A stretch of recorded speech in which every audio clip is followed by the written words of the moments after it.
साबिक वजीर आजम इमरान खान अदम एतमाद की तहरीक कामयाब होने के नतीजे में वजारत उज़्मा से फारिग हुए, जिसके बाद वो अवामी जलसे कर रहे हैं। इमरान खान की हिमायत और मुखालफत में जहां इस वक्त सोशल मीडिया पर बहस व मुबाहिसा जारी है, वहीं जियो न्यूज के प्रोग्राम जिरगा में मेजबान सना मिर्जा और सीनियर सहाफी सलीम साफी ने बरसों कबल इमरान खान से मुतालिक डॉक्टर इसरार अहमद की पेशगोई का जिक्र किया।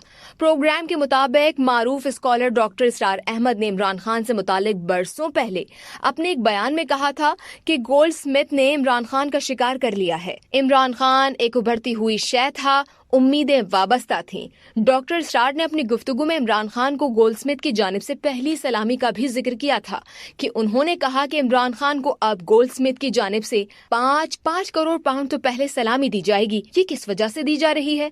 अगर यहूद का सारा साजिशी किरदार हमारे सामने हो तो हर शय वाज़ेह हो जाएगी।